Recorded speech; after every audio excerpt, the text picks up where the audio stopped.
તમે કેમ ઊંઘમાં વાંચો છો? ઊંઘમાં વાંચું છું ભાઈ, અત્યારે એવું છે આજ.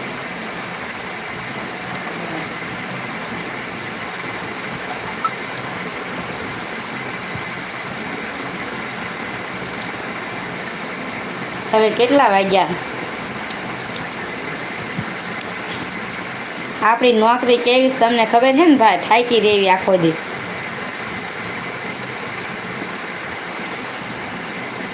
પછી ઊંઘમાં હારા હારા વાંચે ભાઈ.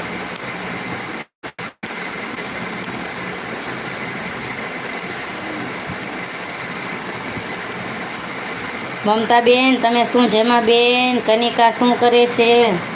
કેવું ચાલે છે અમદાવાદમાં? લાઈક કોમેન્ટ કરજો. બાપા સીતારામ, હરે હરે, ઓમ નમઃ શિવાય, રાધે રાધે, બાપા સીતારામ. ચાલો આપણે 10-15 મિનિટ લાઈવ ચાલુ રાખવાનું છે, પછી આપણી લાઈને વિદાય આપીને અને આરામ. એટલે જે કોઈ ચેનલમાં ન હોય તે સબસ્ક્રાઈબર કરી લેજો. લાઈક કરવામાં બાકી હોય તે લાઈક કરી દેજો. ઊંઘમાં વાંચો છો એમ કહું છું બેન? હા ભાઈ, ઊંઘમાં વાંચું છું એ વાત થાય છે. હવે નીંદર આવતી જ હોય ને ભાઈ.